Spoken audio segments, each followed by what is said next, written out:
What is up, everybody? It's your boy Duty back again with another video, and this time we're taking a look at our boy DSP's weekly financial report, where essentially we go through the streaming week and we see how many tips and super chats did Phil pull in this week. And spoiler alert, it wasn't a good week for our boy DSP.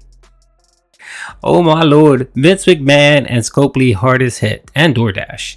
So yeah, so as you guys know, I take a look at PeaceofPiece's tip tracker. Big ups to PeaceofPiece for putting this together. He does some awesome work. Definitely check out his tip tracker. Check out his streams. Give him a sub. Give him some likes. He's a really cool dude, and he puts in a lot of hard work and definitely deserves it. So essentially what I do is I grab the information off of the tip tracker, and then I pull it over into a spreadsheet just to make it easier for old man Duty, so that he can, understand and just look at exactly what he needs here.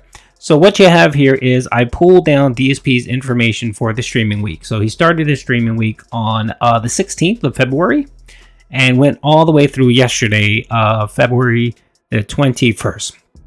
So essentially Phil had six streaming days where he pulled in a whopping $792 in tips. That's gross tips, folks. So just put that out there. 792. For that same period, for super chats, he pulled in $343 just for super chats, gross super chats, giving him a combined total of $1,135, which is pretty low for Phil. I mean, I on average, when I do these reviews, he gets anywhere between like $1,200 and $1,400 a week in combined super chats and tips. And of course, the main one is tips, because that's his liquidity to ensure that he can, buy grocery, pet supplies, take my wife out to dinner once a week, WWE champion, gin, all the proclivities that Phil has that he loves to waste his money on. So this week's going to be tight. $792 for Phil. That is very, very tight for him. So if we actually just do a quick breakdown of that information, if he made $792 for the week and you divide that by 6 days, Phil only made $100. And I say, when I say only, I'm not denigrating it and saying it's low. I mean, for most people that would be great. He averaged $132 a day, which is usually pretty small. I mean, it's low. Phil averages at least, the tier 2 and tier 1 tip go average in a given weekend. He did not do that this week. And then for super chats, if you take the $343 and divide that by 6, you get a whopping $57. And that's rounded down a little bit. I think it's like $57.16, right? So overall, for the week, our boy Phil pulled in $189.16. That's what he averaged out for his day. So every day he streamed, he made at least $189.16. And that's low. I mean, Phil for the most part averages at least close to over $200 a day, if you combine his tips and his super chats. But anyway, yeah, that is down from his normal pace. And yeah, when Phil claims that his his support was slow, yeah, he's kind of true there. I mean, for most people, again, these numbers look great. I mean, I know if I were streaming and I was making these numbers, I'd be very grateful. But of course, our boy Phil can't be grateful for anything. He just needs more and more and more. And yeah, so I'll talk about this a little bit more. But what I want to do is I want to do a comparison of year over year. So what I did was I pulled down the 2023 numbers and 2022 numbers for the same period. So essentially it's February 20th all the way through the 1st of the year, right?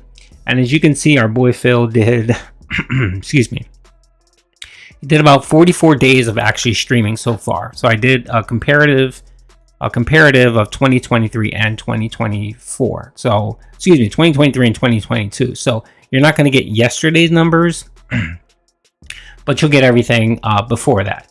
So if you can see here,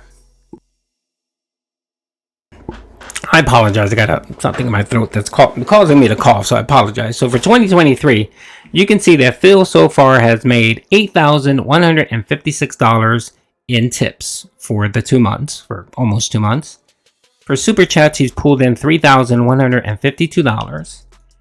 And then in total, he's pulled down $11,311. So essentially, that's about, $5,600 a month that he's pulling in just on Super Chats and tips. I'm not talking about members, not talking about ad revenue, not talking about Patreon, just focusing on tips and Super Chats. And for most people, hey, that is awesome. But of course, for Phil, nah, that's not good for Phil, especially with all the debt and the bills and the gin, all the gin and everything else that he wastes money on.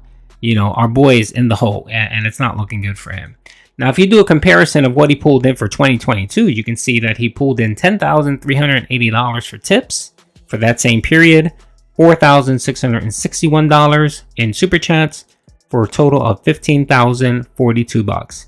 Now, if you break that down and you compare it to last year for tips, he is negative 22%. So essentially, he's off his pace. So if you're comparing year to year, he's actually behind. So he's down 22% in tips.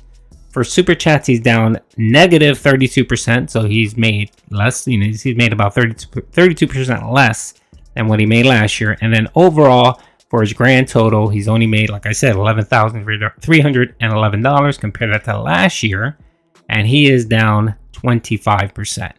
Now, for Phil, that is big, especially being the fact that he relies on this consistent paycheck every month. And he claims that as long as he's consistent and he gets his information, nobody messes with him, and no problems happen, he'll be fine. He'll be able to pay off his bills and all that stuff and still have a little extra money, right? But when you compare his 2022 numbers, they're low. They're bad, especially if he's been saying this since 2021, 2022, that if he gets that consistent money, he'll be fine every month, and he's not getting that consistent money. Like I said, he's down almost 25% total for the last 2 months.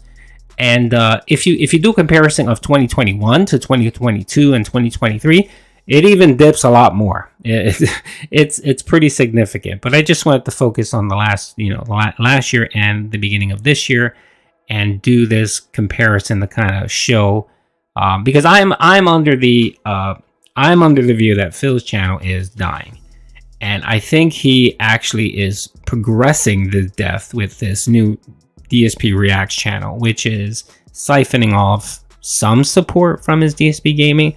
But I do think it is taking away some attention from DSP gaming. And I think you have your dents and your whales that typically support Phil and DSP gaming kind of struggling to support both channels. And I know Phil likes to talk that there are two separate channels, there are two separate viewers. You have people that like his React, you have people that like his gaming, and then you have some that like both. But I don't think that's the case. I think the same people that like your gaming, Phil, that support you, are also trying to prop up your DSPReact channel. And that's the reason why you have extremely low numbers, and you're not really making anything on that. I mean, based on just your information that you provided, that you're averaging about 40,000 views a week, which comes out to about 160,000 views a month, which is nothing. That's pennies in ad revenue. Coupled with the fact that you stated that most of them are claimed. Most of the views come from your React stuff, which are getting claimed. So you're getting nothing on that. So if you're getting, say, 160,000 views a month, and maybe half of those are not monetized, you're looking at anywhere between 80 to 100,000 views that are actually monetized. So that's going to give you pennies. That's probably going to bring you in maybe $100 for ad revenue. And then coupled with the fact that you only have 46 members, and I believe 2 of them are super supporters, so it's the $20.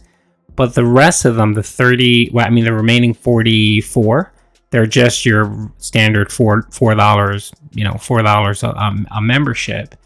And the interesting thing is that those mainly came from the first day that he streamed, when he did that first live event. 35 of those members were gifted. Roughly 35 were gifted. So essentially, he only was able to get 11 people to actually pay for memberships. And I really think that those may stick around because they're probably your dents, they're probably your slayers and the people that support Phil. But those gifted members, no one's gonna buy that. They're gonna hope, oh, maybe we'll get some more gifted members or whatever. But no one's gonna do that. And as we could see yesterday, Emil did not hear the whale call. He did not come and save the February member goal. So we all know that Phil's gonna drop down to about 390, 385 members on his channel, and he's gonna have to lower the goal down to about maybe 450 to maybe hope he can hit the member goal and be able to give the dents the opportunity to give him more money, because that's essentially what the reward is. The reward is you meet the member goal and I give you an event where you can pay me more money, and that's what this DSP retro gaming crap is. So he definitely doesn't want to cancel that. He'll lower the goal. He'll make it 450. He may even lower it to 425 and then claim we'll do a stretch goal for 475 or something like that. I'm pretty sure that's what's going to happen on Thursday, and he may hit the goal, but who knows?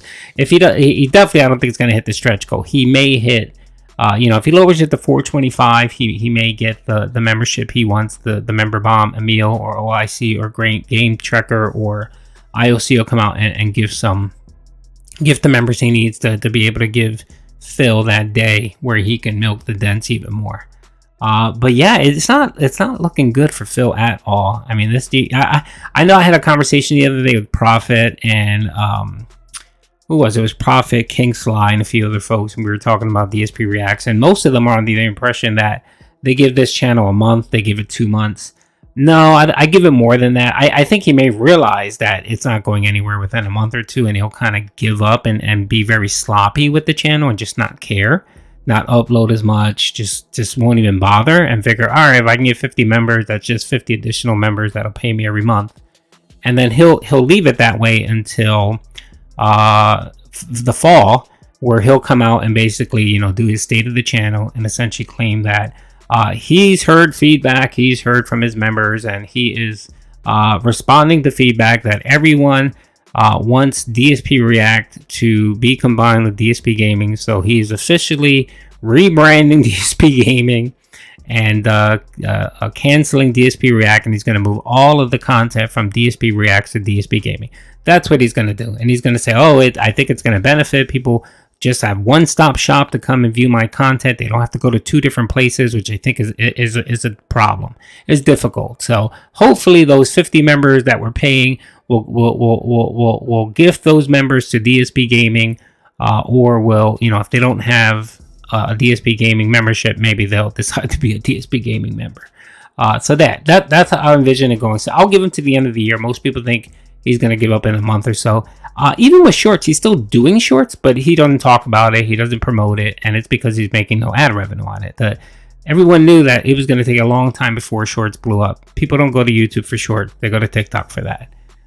So he thought he was going to get this windfall of money, and he didn't. And so he's kind of given up on that. The only reason why he's even doing shorts is because one of his den heads are actually doing it for him. If it wasn't for that, he wouldn't even bother. He would just be like, no, I'm not doing shorts. So anyway, hope you guys enjoyed the video. Hope you guys enjoyed the analysis. Our boy DSP is having a rough patch. And yeah, he is off pace from his 2022. Because the reason why I do this is because somebody had asked me, why do I do this? And I said, I do it because I like to keep track of where he was and where he is, and just basically do a comparison and kind of show how gradually his channel is just slowly but surely drying up. And this is just proof that that's true. I mean, I can do something very similar to members. But like I said, with his membership, ever since gifted memberships became a thing in May or June of last year, where he started at 385, that was his highest, 385. He's had members that have hit 1,000. He's had members where it hit 600. But ultimately, when you do away with those gifted memberships and they just don't get reapplied every month, he's really down to about 385, 390 members, 390 members. That is his true count of members. He's around 380 to 390. And that just means that he has had no channel growth as it relates to memberships for over a year. And if Phil thinks this is a business and he treats it like a business, he may go bankrupt soon. Anyway, hope you guys enjoyed the video. Have a great non-DSP day and many blessings from the pastor. Peace out.